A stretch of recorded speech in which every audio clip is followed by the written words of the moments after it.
On a tous ce potentiel en nous qui peut le moins, peut le plus. Parce que celui qui n'a pas encore été au bout de ce qu'il pouvait être, c'est qu'il a ce potentiel enfoui en lui. Et il a la possibilité de le mettre en œuvre. Donc il est en avance sur celui qui est déjà arrivé au bout du chemin. Et pourtant, en cours de route, il peut se perdre. Rivka, elle comprend cela. Yitzhak veut bénir Esav. Il veut qu'il soit le futur leader. Il voit qu'il se comporte mal, mais il se dit, il y a un potentiel, il va pouvoir se comporter bien. Rivka lui dit, non, c'est Yaakov que tu dois bénir. Puisque Yaakov, lui, a étudié la Torah. La sagesse de la Torah va t'aider à devenir le meilleur des leaderships. Faites ce que vous pouvez et devenez le meilleur pour répandre le meilleur. Boker Tov les Koulam. Bonjour à toutes et à tous. Je suis infiniment heureux de vous retrouver en cette magnifique matinée que Dieu nous offre sur la terre. J'espère que vous allez bien. Et on va développer ensemble notre rendez-vous quotidien. C'est d'étudier notre Tania du jour, les préceptes de la Chassidoute qui nous permettent de comprendre la sagesse, le bonheur qu'il y a à vivre sur cette terre-là, puisque notre mission est de répandre la présence de Dieu ici-bas sur terre. Et pour ce faire, nous allons d'abord commencer par ces quelques notes de Nigun.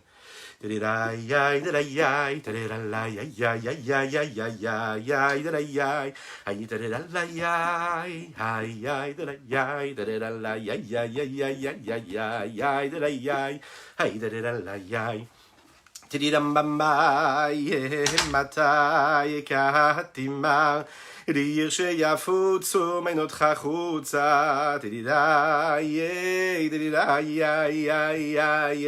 מתי כתימר, ריר שיפוצו מנות החוצה, מתי כתימר, ריר שיפוצו, מתי כתימר, ריר שיפוצו, תדידיי,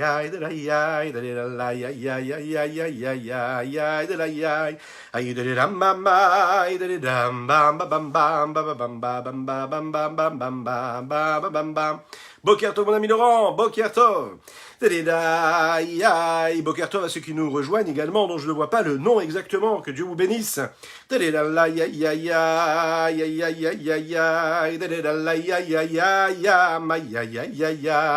Aïe la ya ya ya ya ya madame bam bam bam bam bam bam bam aïe la ya ya ya ya ya ma ya ya ya da da da ya ya ya da da ya da ya la ya ya ya ya ya ya ya ya da ya aïe la ya da la ya da la ya da la ya ya ya ya ya ya ya da ya Aïe da da la ya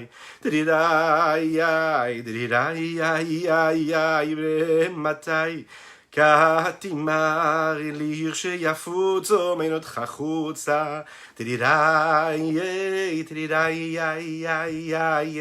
matai katimar lir sheyafutzo menot chachutza matai katimar Lir sheyafutzo, matai katima. Lir sheyafutzo, matai katima. Lir sheyafutzo, matai katima. Lir sheyafutzo, tedirai, tedirai, tedirai,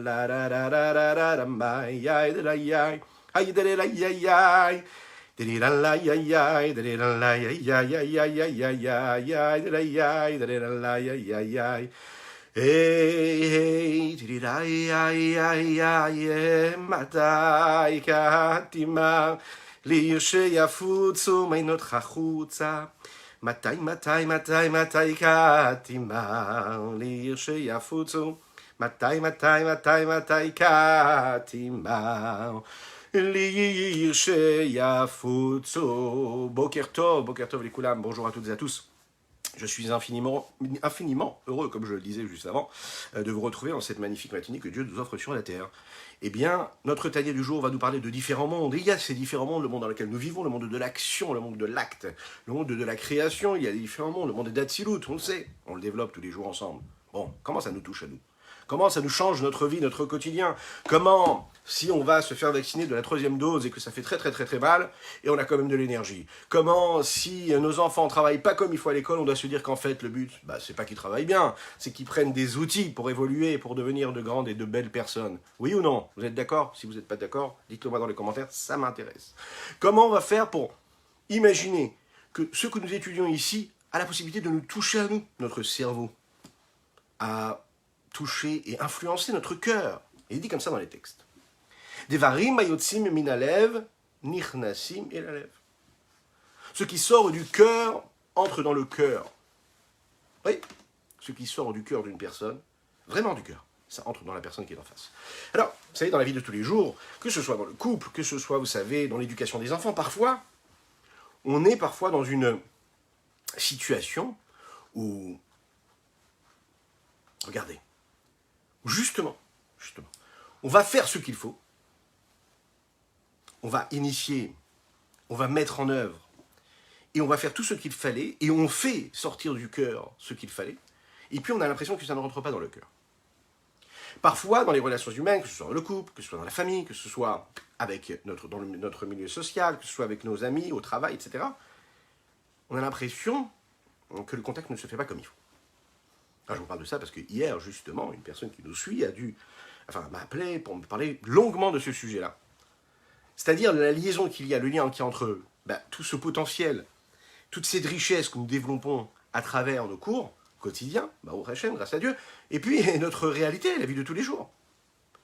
Alors, comme mon maître avait l'habitude de dire, le Rav Chaim Shalom Deutsch avait l'habitude de dire, quand tu as une question, tu verras que dans l'étude, dans ce que tu vas étudier, tu peux trouver les réponses. Par là, Kadosh Baruch Hu demande à Dieu de t'aider, quand tu étudies, dans l'étude même, tu trouves les réponses à tes questions. Ça éclaircit. L'étude de la Torah, comme nous le disions dans l'introduction, elle nous permet cette richesse-là de discernement, de faire en sorte que tous les potentiels que nous avons peuvent être dirigés comme il faut. Parce que parfois, même les potentiels qu'on utilise comme il faut, vont disséminer et vont apporter complètement l'inverse de quelque chose de constructif. On l'a vu à travers l'histoire, il y a des grands leaders qui, eux, en réalité, ont semé et ont disséminé le mal et la haine sur Terre, dans l'humanité. Alors, qu'est-ce qu'ils avaient eu? Ils avaient de l'intelligence, ils avaient de la ruse. La véritable ruse, c'est d'abord de la sagesse. Et c'est la sagesse de la Torah. Parce que la sagesse de la Torah, elle nous permet de nous connecter à une force qui nous dépasse. Et tant que l'homme se limite à ce qu'il est lui-même, il se trompera. Obligatoirement, puisque l'homme est limité. Donc il va limiter toute sa perception, toute sa vision, toute son idéologie à sa propre vue. Quand l'homme se détache et il se laisse dépasser, c'est-à-dire il prend conscience qu'il y a quelque chose qui le dépasse, il comprend qu'il ne doit pas arriver jusqu'à ses limites à lui, mais il doit toucher à l'infini, c'est-à-dire ce qui le dépasse, qui ne fait pas partie de ses limites. Et qu'est-ce que ça veut dire, ce qui ne fait pas partie de ses limites? C'est-à-dire s'attacher à Kadosh Baruch Hu, à cette force d'infini. Il n'y a qu'une force, qu'une énergie, qu'une existence, qu'un étant sur Terre, ou dans l'humanité tout entière, à travers toute l'histoire, qui a toujours été, qui sera, et qui est, c'est Dieu. Et cet infini du Saint béni soit-il, lorsqu'elle rentre dans notre vie, c'est pour ça qu'on étudie la Chassidoute, parce qu'on vit à travers ces enseignements-là, et puis après on respire avec cela, on réfléchit avec cela, on pense avec ça, on parle avec ça, on ressent avec ces principes-là. Alors on est transcendé par ce niveau de vie d'infini, d'illimité, et puis toute notre perception, elle change. Et là, on peut atteindre et diriger toutes nos pensées, toutes nos directions, toutes les décisions qu'on va prendre dans notre existence, dans tous les domaines. Comme je le disais hier soir à cette personne-là, même dans l'éducation, ça va nous permettre de prendre du recul. L'enfant, il peut être comme il est. Il peut avoir du mal, vraiment du mal. Mais comme on l'a dit tout à l'heure, celui qui peut le moins, c'est celui qui en réalité n'a pas encore développé ses capacités. En fait, il est en avance sur celui qui est déjà au bout du chemin. La seule chose, c'est parfois, on est dans une société où on fait rentrer les choses dans les cadres. D'accord? Il y a des cases, et puis on se dit, non, si ça ne rentre pas dans une case, c'est que ça ne va pas. Et en réalité, c'est faux. Un parent qui va regarder, c'est les textes qui le disent, et le rabbi qui le dit, avec tellement d'amour, tellement le message, il va sortir du cœur. Pas parce que le papa ou la maman, ils se disent, voilà que mon fils, j'ai pitié de lui parce qu'il ne rentre pas dans la case. Non, parce que je suis conscient que s'il ne rentre pas dans la case, c'est qu'il a sa personnalité à lui, il a ses capacités, il a ses richesses à lui. Et donc je vais le regarder pour ce qu'il est, mais je vais lui donner un amour débordant, la confiance qui va lui permettre après de prendre ce potentiel qu'il a en lui, peu importe ce qu'il soit, peu importe les zéros qu'il a eu à ses contrôles, son potentiel il a. On l'a vu à travers l'histoire, ceux qui n'ont eu aucun diplôme, ceux qui ont parfois réussi plus que d'autres. Comprendre que les dégâts qu'on peut causer quand on regarde un enfant parce qu'il ne réussit pas dans son contrôle, ou qu'il ne réussit pas à se tenir, à se concentrer en classe, parce que son attitude, parce que ses traits de caractère font qu'il a du mal à se concentrer plus qu'un autre. Comprendre qu'en fait c'est comme un informement pour lui. et comprendre que la meilleure façon de l'aider, c'est de déborder d'amour pour lui, de lui donner encore plus d'amour, plus d'affection, plus d'attention. Et là, cette joie-là, cette tranquillité d'esprit que l'on va réussir à lui transmettre, parce que comme nous l'avons dit, ce qui sort du cœur entre dans le cœur, vous savez ce que ça va engendrer? Que cet enfant-là, à un moment ou à un autre, il va se servir de sa richesse à lui pour dépasser les cases, pour dépasser le cadre, et réussir même parfois à re-rentrer dans ces cases-là. Ce qui sort du cœur, ça entre dans le cœur. Quand on parle des différents niveaux qu'il y a dans nos actions, dans les différents mondes vers lesquels nous nous dirigeons, souvent, ça ne paraît théorique. On parle des différents mondes, on a du mal à joindre ça à la pratique. Pour bien visualiser, on va prendre l'exemple clair qu'il y a dans les rapports humains entre un homme et son prochain. Lorsqu'il y a deux personnes qui créent un lien, vous savez, un lien de l'âme, un lien profond. Et chaque action que l'un fait pour l'autre, il le fait parce qu'il aime la personne qui est en face. Ça peut être une personne pour une autre, ça peut être un homme pour une femme pour un homme.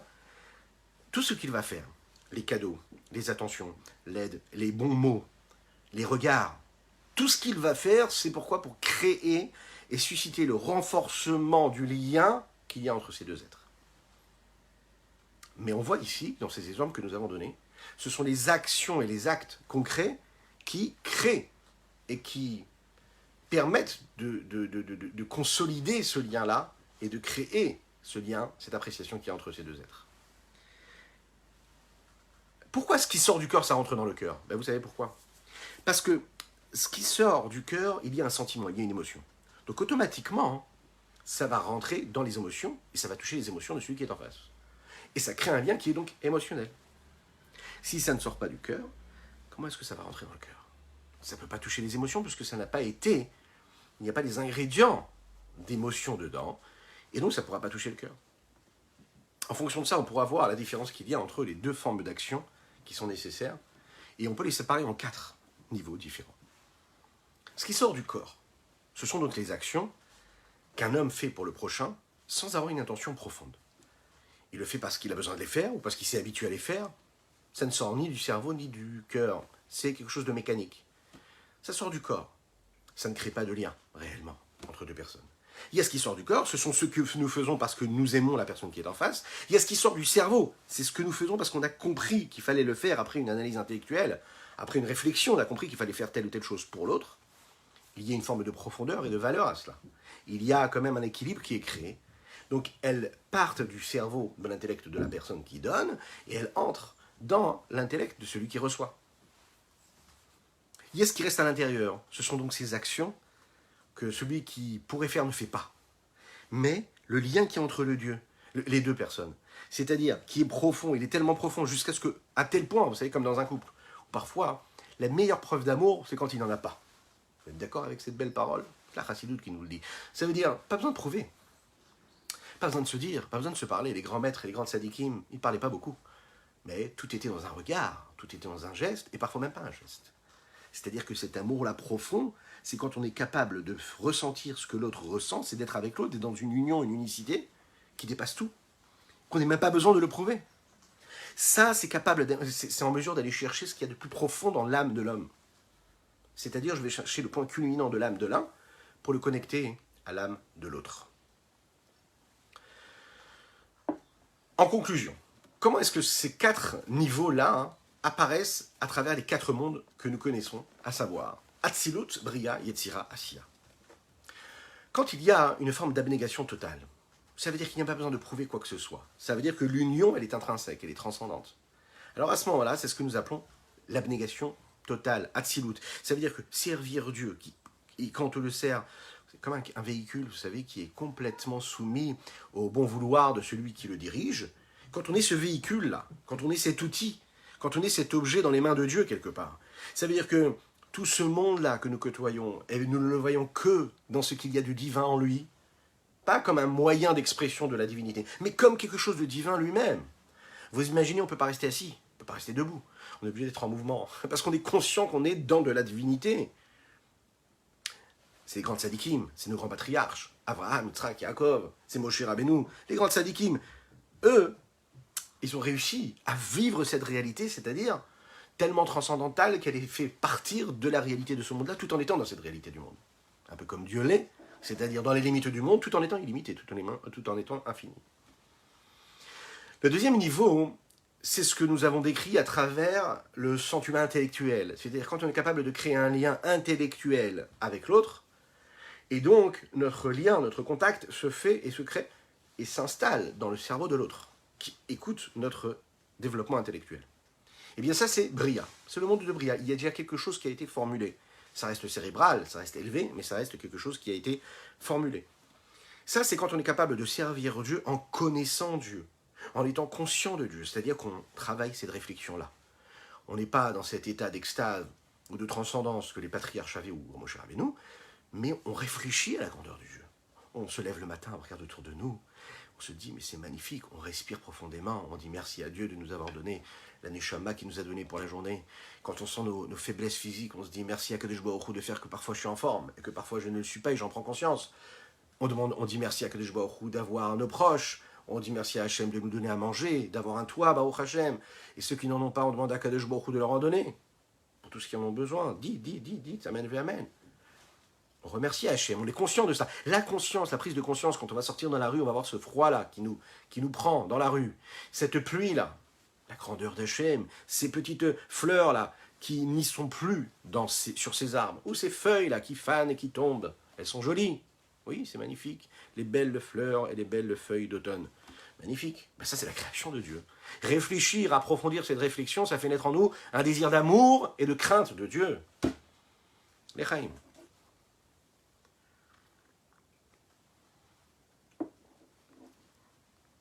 La conscience et le savoir de Dieu me permet d'arriver à un niveau de crainte et d'amour phénoménal.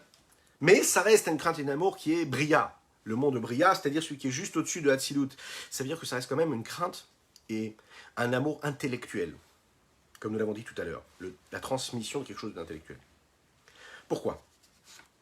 Parce que vous savez que dans le monde de Bria, on dit qu'il y a, lorsque Dieu crée le monde, il commence à créer, il y a justement, puisque nous on peut réfléchir à la grandeur de Dieu à travers ce monde-là, de Bria, alors on se connecte aussi avec la Bina d'Hachem. Qu'est-ce que ça veut dire la Bina ? Ça veut dire Dieu, il a ses différentes vertus, ses différents attributs, que nous avons nous tous aussi.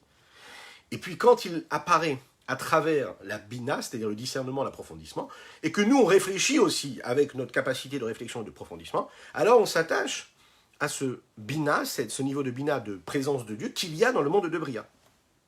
On se rejoint comme deux personnes qui ont une réflexion et que chacun partage la réflexion avec l'autre. Et que la personne qui est en face va faire sienne cette réflexion-là. Il va l'intégrer en lui. Donc il a intégré une idée qui était chez l'autre. Troisième niveau, c'est ce que nous avons appelé le sentiment émotionnel, c'est-à-dire quelque chose de naturel qui vient du cœur. C'est quoi ? Ben vous savez quoi ? C'est quand on sert Dieu et qu'on ressent en fait cet amour et cette crainte pour Dieu et on ne sait pas pourquoi. Ça c'est le monde du Yetzira, après le monde de Bria, le monde du Yetzira. C'est un monde où les midot de Dieu, les attributs de Dieu sont déjà dévoilés. Le chesed il est présent, la bonté, la rigueur, l'osmose, l'harmonie, combattre vaillamment, ne rien lâcher, toutes ces choses-là, ça existe. C'est des différentes vertus de Dieu. Et cela se traduit par quelque chose de concret ici-bas sur Terre, ou un peu plus haut que la Terre, dans le monde de Yetzira. Et dans ce monde-là, on a la possibilité de se connecter à ça. Mais ça, on a la possibilité de se connecter à ça, vous savez, c'est quand on prend conscience de la présence, par exemple, c'est pour ça qu'on dit que les malachim se trouvent dans ces mondes-là. Les malachim se tiennent dans ce monde-là parce qu'ils ont cette possibilité-là de s'attacher à Kadosh Baruch Hu dans sa dimension la plus naturelle, intrinsèque. Ce qui nous amène en fait à l'acte banal, quand je dis banal, c'est-à-dire concret, qui lui n'est pas initié par une réflexion, par un sentiment ou par le naturel. Un acte banal, c'est-à-dire quelque chose que l'on fait, c'est-à-dire Asiya, c'est aussi un petit peu Yetzira, hein, c'est-à-dire servir Dieu de manière technique, machinale, mécanique. Ouais, c'est-à-dire, je fais parce que je sais qu'il faut faire, j'ai été habitué à me lever à faire la tefila, je fais la tefila. Je bois un verre d'eau, je fais la bracha avant. Je vais m'asseoir manger, je fais le birkat Amazon après, je remercie Hachem de m'avoir donné à manger. Mais je le fais de manière mécanique. J'ai fini le texte, je me dis, ouh, qu'est-ce que j'ai dit ? J'ai déjà fini ? J'ai pas fait attention à ce que j'ai fait, mais je l'ai fait. J'ai mis les téphilines, j'ai pas vraiment réfléchi. J'ai allumé les bougies de Shabbat, mais j'ai pas vraiment réfléchi à ce que j'étais en train de faire. Chaque chose, on le fait comme ça de manière technique. Malheureusement, quand on fait comme ça, on perd la foi, on perd faire peut-être pas la foi, mais on perd vraiment la connexion avec ça au bout d'un certain temps. C'est pour ça qu'il faut étudier, il faut revivre, il faut revitaliser toutes ces choses-là en nous. Alors quand il n'y a pas de sentiment, qu'il n'y a pas de réflexion, alors ça ne peut pas monter là-haut. Ça ne monte pas dans les mondes qui sont supérieurs. Donc ça reste dans le monde d'Asiya. Ça reste dans un monde ici-bas, extérieur, qui est a priori superficiel. Et quand ça reste dans un monde superficiel, on se retrouve avec une énergie, une vitalité qui a été posée, qui a été installée, qui est là. Et qu'est-ce qu'on va faire avec? Lechaim, lechaim, lechaim.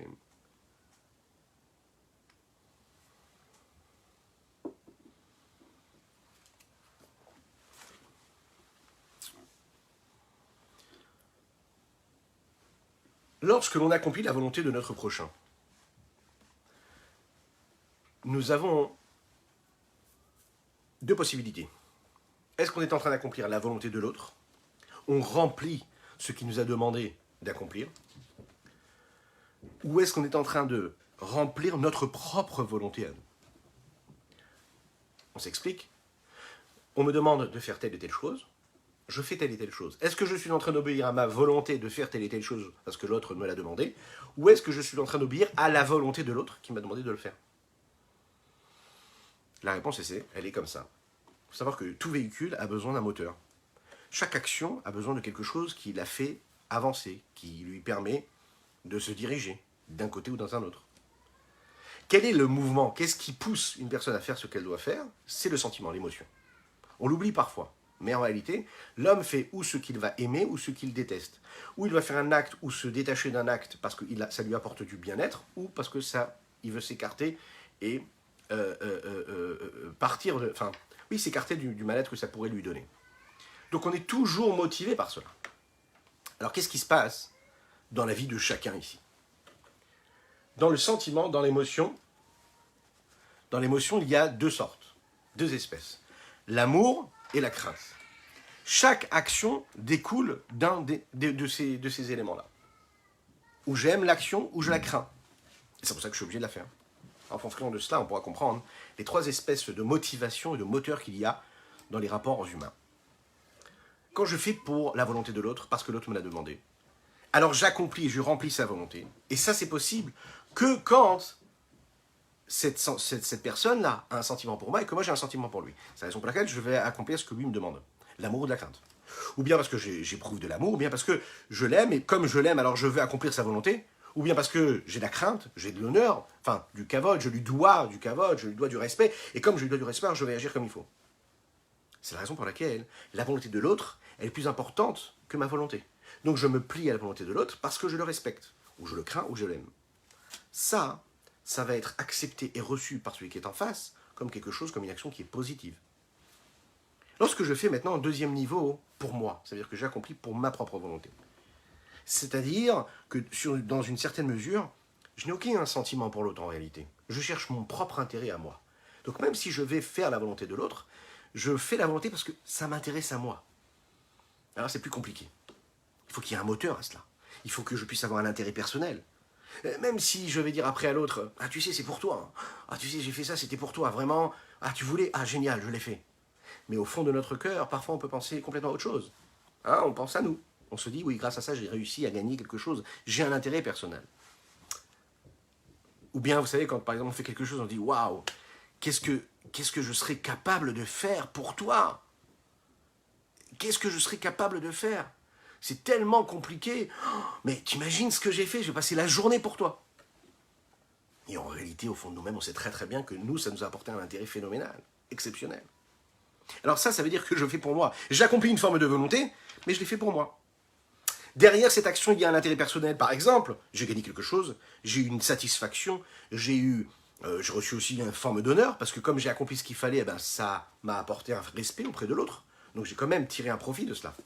Au contraire, vous savez, une action comme ça, hein, elle peut créer un lien entre l'un et l'autre, mais vous savez que dès l'instant où l'autre remarque et se rend compte de notre petit jeu, là c'est terrible, parce que c'est complètement l'inverse qu'il y aura. Ce ne sera plus du tout de l'amour ou du respect, c'est l'inverse complètement, parce qu'on se dira, bah là cet homme-là, qui en réalité ce qu'il fait, il le fait pour son propre intérêt et pas pour moi.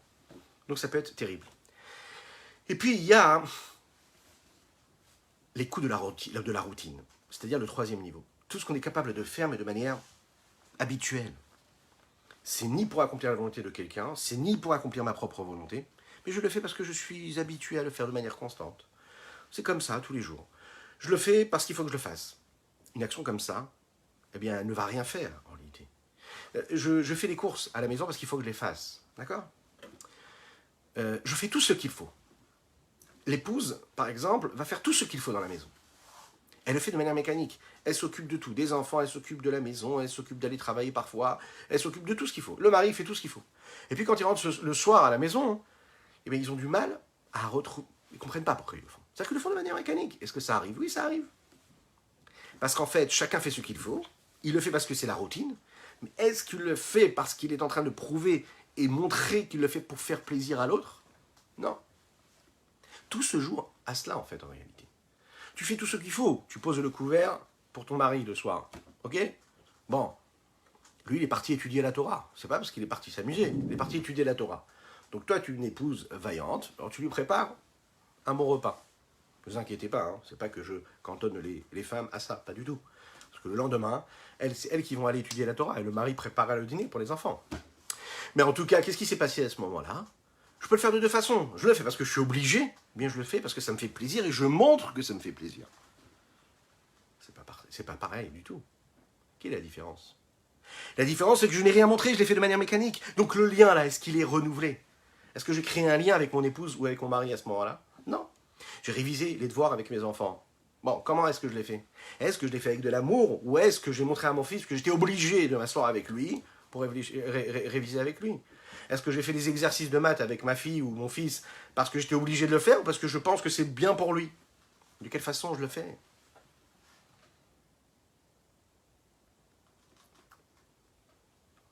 Alors n'hésitez pas si vous êtes vous à la maison, si vous êtes en voiture, si vous êtes déjà au travail, ou bien si vous êtes tout simplement en train de regarder ce cours-là en replay, on me demande, et ça fait longtemps que je ne l'ai pas rappelé, à nos amis francophones de Los Angeles. Donc je vous dis un grand bonjour, welcome, voilà, good morning si vous nous regardez le matin en replay. Et puis réfléchissez et essayez de vous imaginer un petit peu, prenez votre respiration, voilà, bloquez là une dizaine de secondes, et puis après vous expirez doucement et essayez de visualiser des moments de vie que vous avez dans votre quotidien.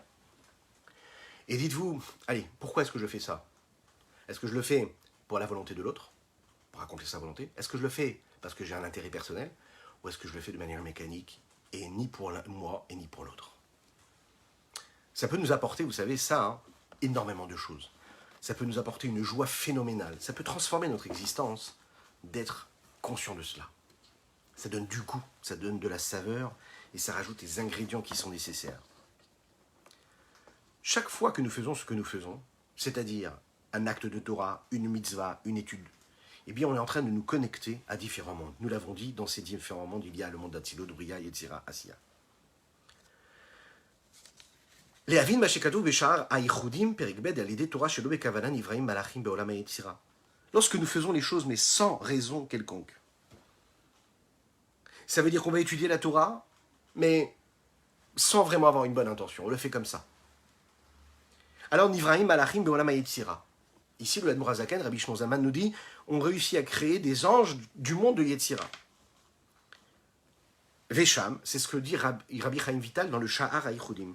D'accord? C'est un très très grand livre de Kabbalah, très très profond pour ceux qui ont la possibilité d'approfondir ces idées. Il y en a qui disent que c'est du Sha'ar HaNevoua. D'Aliédé Torah Shelo Bekavanan Ivraim Malachim Beolam HaYetzira, il dit là-bas que quand on étudie la Torah sans kavana particulière, on crée des anges, mais dans le monde de Yetzira. Vesham Evim Me'azohar Parashat Shelach. Là-bas, hein, le Rabbi Chaim Vital, il ramène ce qui a été dit dans le Zohar, précisément dans la Sidra Shelach. Que de là-bas, on peut comprendre des Leit Kala Dehi Tavid Roulé. Il n'y a pas une seule voix qui ne soit perdue ici-bas sur terre. Qu'est-ce que cela veut dire? Ça veut dire que la voix d'une personne, quand elle est utilisée, elle se pose quelque part. Elle ne disparaît pas. Elle va créer quelque chose, elle va susciter quelque chose. C'est-à-dire, vous savez, il est dit comme ça dans le Zohar, mais même quand on frappe avec un bâton sur une table, lorsqu'on crée un son, voilà ce que je viens de faire, qui a failli faire tomber le livre, mais qui ne l'a pas fait tomber. Eh bien, quand on fait un son, ce son-là qui se suspend dans l'atmosphère, ce son-là existe et il va faire quelque chose. Il existe, il reste, il se transforme en une forme d'énergie et il s'oppose dans l'atmosphère. Qu'est-ce que ça veut dire ce que le Zohar nous dit ici?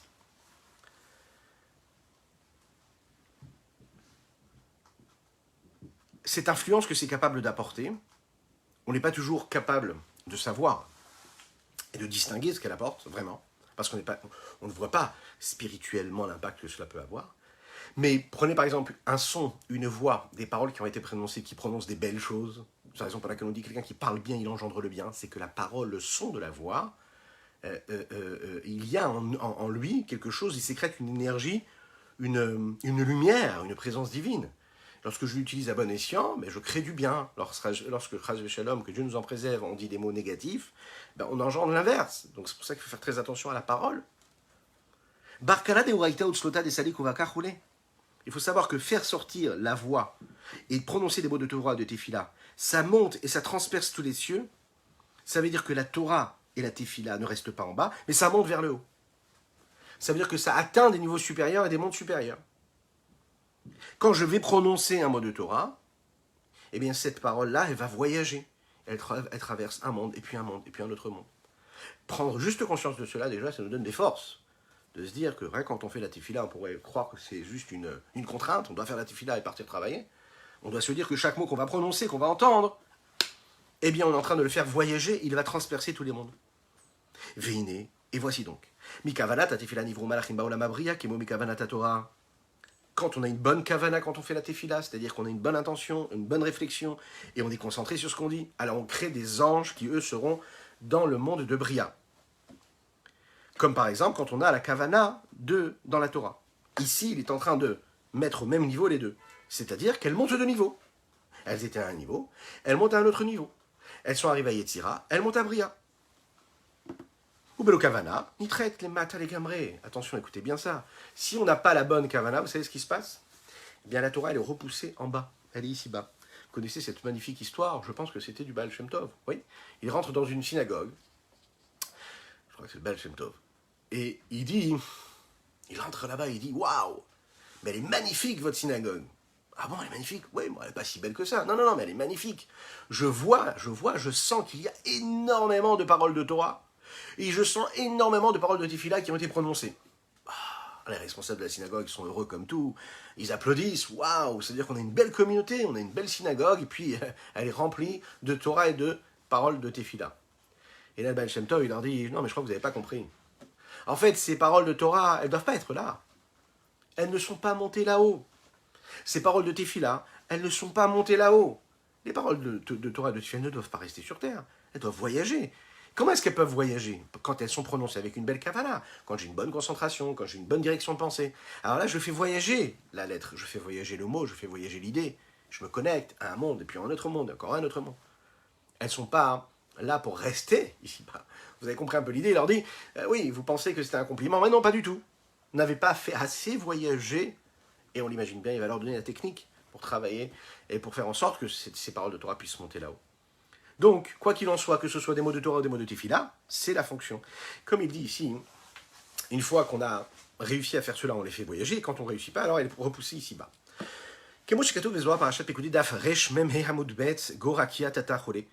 Il est expliqué là-bas dans le Zohar que quand la Tefila, elle n'est pas convenable, elle est sans la Kavana, elle est repoussée à Rakiatata, c'est-à-dire cet espace-là de vie, le plus inférieur.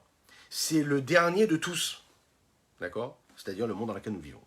Comme il est dit dans le Zohar, des akrin selotin pesila roulé. Ce sont appelés ces téphilotes qui sont psulotes. C'est-à-dire des pesoulotes, elles ne sont pas comme il faut. C'est des téphilotes qui n'ont pas été faites comme il faut. Imaginez ce que ça veut dire. Hein. Le Zohar nous dit ici qu'une tefila que nous faisons et qui n'a pas été prononcée avec Kavana, elle reste comme ça. Là-bas, le Zohar nous dit que si le mot de tefila il est comme il faut, c'est-à-dire que j'ai dit la tefila comme il faut, alors à ce moment-là, vous savez ce qui se passe? Le responsable, celui qui est cet ange-là, qui est censé récolter les lettres de Torah, récolter les lettres de tefila, il embrasse cette lettre-là, il embrasse ce mot-là, et il le fait monter là-haut. Il le prend, il l'intègre en lui, et il le fait monter, il le fait voyager. On comprend de là que C'est précisément quand elle est avec Kavana qu'elle peut monter là-haut. Mais une tefila qui n'a pas de Kavana, elle ne peut pas monter là-haut. La question qui se pose maintenant, c'est quoi? Puisque avec la Kavana, la Torah et la tefila sont au même niveau, pourquoi? On nous dit ici que quand il manque la Kavana, il y a des créatures qui se créent quand on étudie la Torah sans Kavana. Il y a quand même des anges qui sont créés dans le monde de Yetzira, parce que le monde de Yetzira, c'est le monde de la Torah. Alors que la tefila, elle ne monte pas dans le monde de Yetzira. Vous avez compris? Oui. Bria, Yetzira, Asiya. Lorsqu'on étudie comme il faut dans ce monde-là de Asiya, on a une bonne kavana, eh bien, on fait monter. Lorsqu'on n'étudie pas comme il faut, c'est-à-dire qu'on étudie, on dit les mots de la Torah, mais nous n'avons pas eu la bonne intention, qu'est-ce qui se passe à ce moment-là? Et la parole reste, il est dit ici dans les textes, peut monter, ça crée quand même des anges, mais qu'eux vont se poser dans le monde de Yetzira, le monde qui est juste au-dessus. Pourtant, on nous dit que l'intention qu'il y a dans la Tefila et l'intention qu'il y a dans la Torah est la même. C'est-à-dire que c'est le même niveau, ça produit la même chose. Alors pourquoi, quand on fait la Tefila et qu'on n'a pas une bonne intention, la parole, elle reste en bas? La Tefila reste en bas, elle ne monte même pas au monde de Yetzira. Alors que quand on étudie la Torah et qu'on n'a pas eu la bonne intention, on est quand même en mesure de pouvoir monter et créer des anges dans le monde de Yetzira. Et le Rabbi Shneur Zalman, on va finir avec cela, va nous donner l'explication à cela.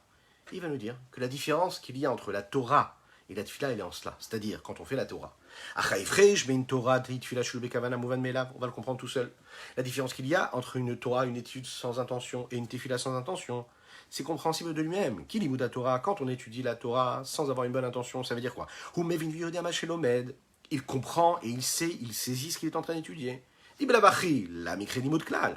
Écoutez bien ça. Parce que si tu as étudié ce que tu as étudié, tu l'as fait comme Teilim. C'est-à-dire que tu as lu comme ça et tu n'as pas compris. Si ce n'est que Teilim aussi, il faut comprendre, attention. Mais c'est-à-dire que tu l'as lu comme ça sans comprendre, mécaniquement. Ben, ça ne s'appelle pas un limoud. Là, Noazaken nous le dit ici. Une étude, c'est une étude. Donc si tu n'as pas étudié comme il faut, c'est pas du tout considéré comme une étude, parce que chez l'Omet Stam et l'Okavan Alishma, celui qui étudie sans attention, il y a des niveaux quand même d'intention. Ça veut dire que celui qui ne comprend pas, mais qui comprend qu'il est en train de dire, une personne par exemple qui s'assoit, qui prend un texte, qui l'étudie, il sait qu'il ne comprend pas, mais il sait qu'il est en train d'étudier la parole de Dieu. Et il dirige son étude pour Dieu. C'est-à-dire c'est pas quelqu'un qui prend un livre et qui étudie la philosophie qu'il y a dans les textes saints de la Torah, qui étudie la mécanique du pile-poule dans l'étude de la Gemara, du Talmud, ou bien qui étudie la partie ésotérique et kabbalistique qu'il y a dans la Kabbale, mais sans penser à Dieu, en se disant « Waouh, c'est quelque chose qui me plaît, c'est sympathique, c'est intellectuel, ça me plaît, c'est philosophique, ok, j'étudie. » Ça, c'est une catastrophe, parce qu'on a utilisé ces énergies-là pour les faire descendre de l'autre côté de la sainteté. Mais là, une personne, par exemple, qui s'installe, qui s'assoit, qui n'a pas la possibilité, la capacité de tout comprendre, mais qui quand même étudie, en sachant que quand il lit ce texte-là, il dirige sa pensée vers Dieu, et il sait qu'il étudie les mots de Torah qui sont les mots de Torah de Dieu, à ce moment-là, il y a quand même une forme de connexion avec Akadosh Baruch Hu. Chez l'Omet Stam Belo Kavan Anishma, c'est-à-dire, c'est-à-dire qu'il n'étudie pas parce qu'il aime Dieu de manière dévoilée comme ça peut l'être dans son cœur. Parce que l'étude de la Torah doit être comme ça. C'est ça une étude de Torah, l'Ishma, pour Akadosh Baruch Hu. C'est quoi? C'est parce que j'aime Akadosh Baruch Hu et que ce dévoilement d'amour se trouve dans mon cœur. Quand j'étudie la Torah pour dévoiler cet amour qu'il y a en moi pour Dieu. L'étude devient l'expression de ce sentiment d'amour. Rak mehahava amesuderet ativit. Et quand c'est juste par cet amour qui est caché, qui est voilé en moi, mais qui n'est même pas assumé, alors à ce moment-là, cet amour-là, elle reste ici au moment où il étudie la Torah, mais elle monte, elle manque de dévoilement. C'est pas assumé. Cet amour-là qui pourrait l'apporter, l'amener à étudier la Torah qu'il est en train d'étudier, Achenolomet chez l'Olishma Mamash, mais il n'étudie pas non plus chez l'Olishma, c'est-à-dire, il n'étudie pas du tout pour autre chose, pour une autre raison. Par exemple, celui qui se dit, je vais étudier la Torah pour devenir un grand dans la Torah. Hein, il y a des tendances comme ça dans le judaïsme, où on enseigne aux enfants, étudie, tu vas devenir un grand dans la Torah. Bah, c'est pas bon du tout. La vertu chassidique et chassidotique, c'est que c'est pas comme ça qu'il faut étudier la Torah. On n'étudie pas la Torah pour devenir un grand dans la Torah, pour devenir un génie, pour devenir un grand sage. Pas du tout. On étudie pour se connecter, pour dévoiler la lumière de Dieu qu'il y a dans la Torah. Donc mon fils, plus tu vas étudier, plus tu vas te connecter à Dieu. Et plus tu vas dévoiler la présence de Dieu ici-bas. Autrement dit, l'essentiel, ce n'est pas moi, c'est Dieu. Alors que si je suis en train de te dire, étudie pour devenir un grand dans la Torah, il nous dit ici le Rabbi Shneur Zalman, à ce moment-là, il n'y a aucune étude qui va dépasser le soleil. Imaginez ce que ça veut dire. Ça ne va jamais dépasser, ça ne va jamais monter. Cette étude va rester ici-bas. Tu vas devenir un grand dans la Torah. Mais tu ne te connectes pas à Dieu. Pour qui tu as fait les choses? Vous vous souvenez de ce que nous avons dit tout à l'heure? Pourquoi est-ce que tu fais la chose pour l'autre? Pourquoi tu accomplis la volonté de l'autre? Est-ce que tu l'accomplis pour accomplir ta volonté parce que tu as un propre intérêt à toi ou pas? Et quand tu étudies la Torah, si tu le fais pour ton propre intérêt, il y a un problème. Ah oui, c'est comme un sport. Il faut s'habituer, il faut toujours se rappeler de cela, il faut toujours le ramener et le poser sur la table. Que tout ce que nous le faisons parce que Dieu nous l'a demandé et qu'on veut dévoiler Dieu ici-bas sur terre. Mais celui qui apprend juste pour devenir un grand, c'est pas bon. Celui qui veut juste devenir intellectuel, c'est pas bon. Comme il expliquait là-bas. Il dit comme ça dans les textes.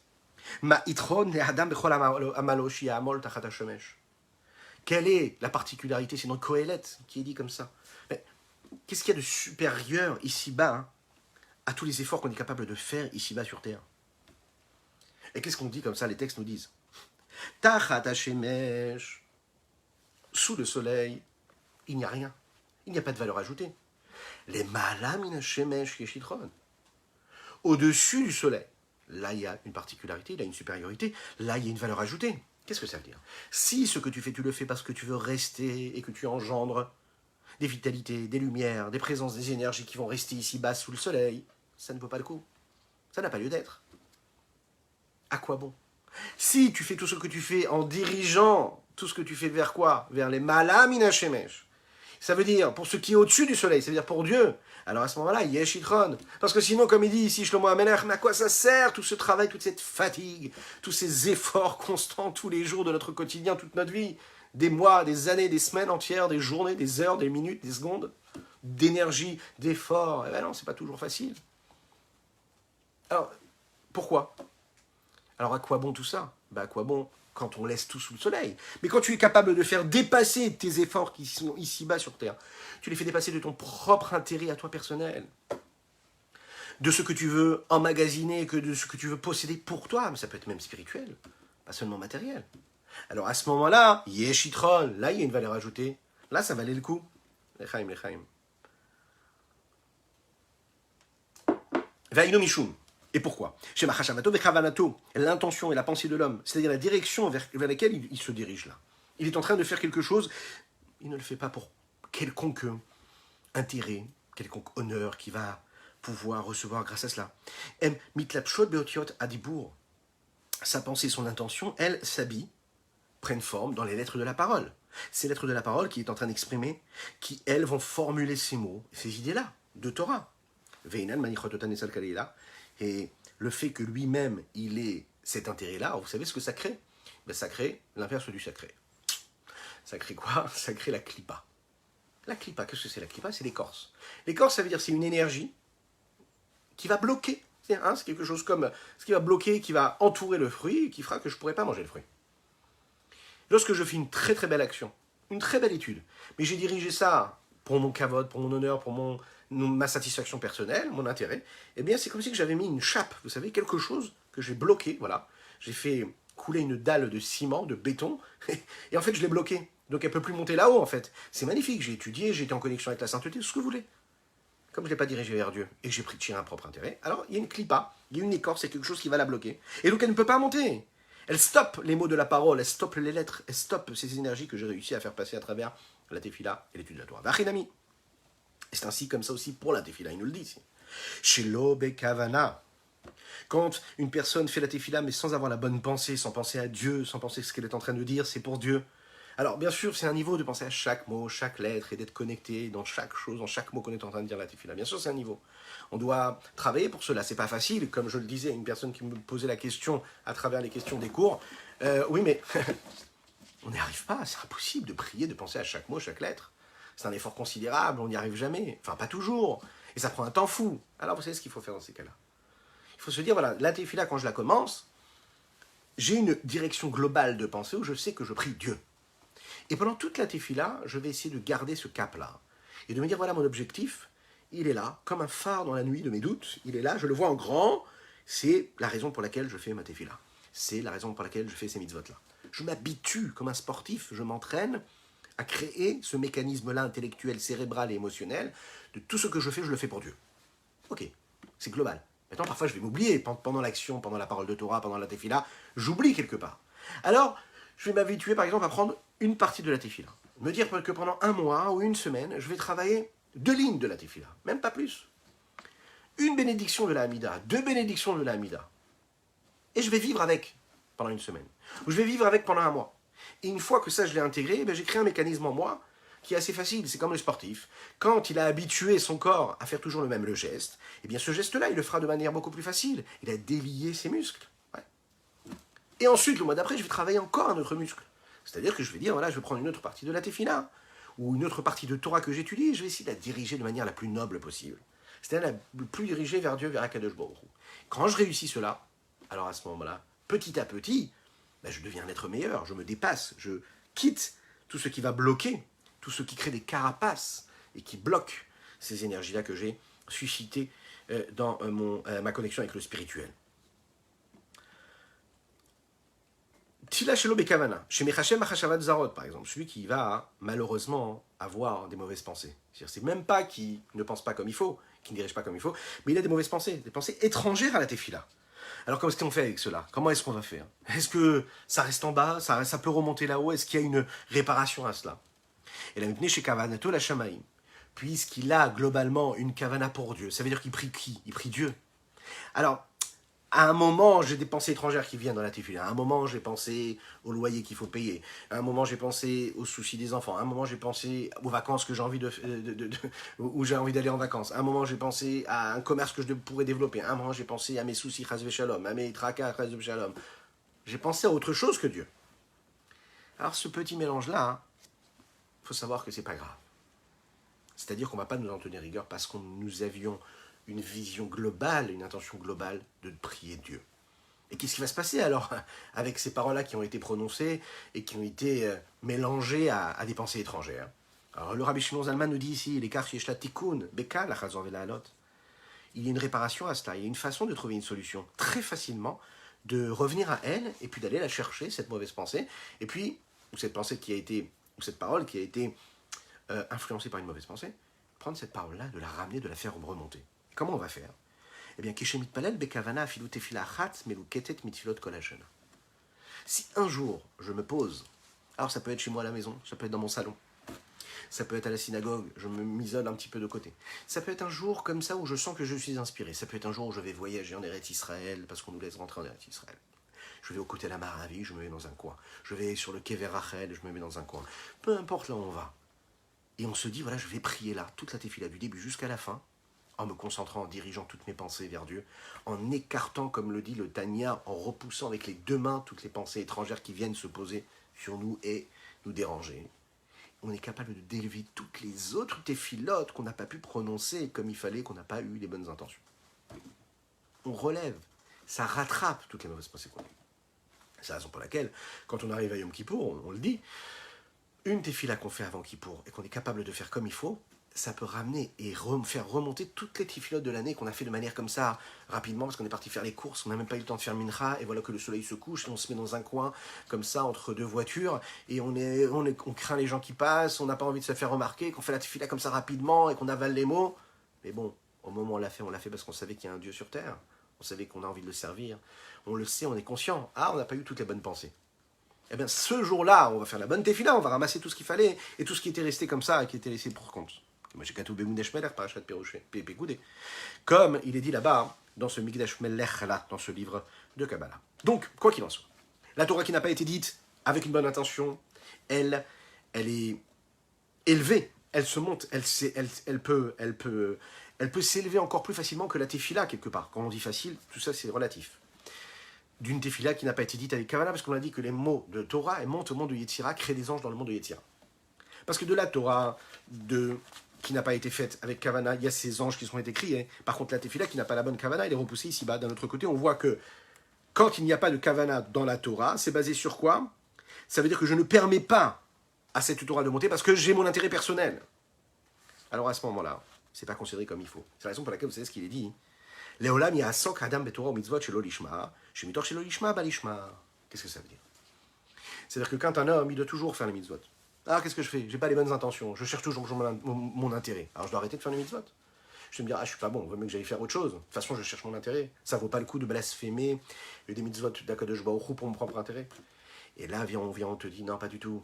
Fais tout ce que tu peux faire. Investis-toi. Fais chaque mitzvah que tu peux faire chaque jour de ta vie. Donne-lui toute sa résonance, donne-lui toute son importance à cette journée qui passe. Celle qu'Akadosh Baruch Hu t'a donnée en cadeau, tu fais chaque mitzvah. Ah, tu as eu un intérêt personnel. Très bien. Ben, tu feras tes chouvas, ou bien un jour tu essaieras de faire en sorte que ça montera en haut, que ça sera élevé. Que ce soit une parole de Torah ou que ce soit une parole de Tefillah. Si globalement, ton intention globale, elle est saine, alors même si parfois tu as des mauvaises pensées étrangères qui viennent et des intérêts personnels qui viennent s'immiscer, c'est pas grave. Tu travailleras sur ça aussi. Donc, il faut toujours faire, toujours agir. C'est sur ces mots qu'on va conclure notre Tania quotidien. Je vous invite à liker, c'est très très important. Il faut aussi vous abonner aux notifications, puisqu'on me dit que sur Facebook c'est compliqué, maintenant c'est différent. Bien que faites-le. Abonnez-vous aux notifications pour recevoir à chaque fois qu'on est en live. Je vous invite aussi à partager. Partagez avec tous vos amis, vous savez, vous pouvez le faire. Chacun, il a cette communauté-là.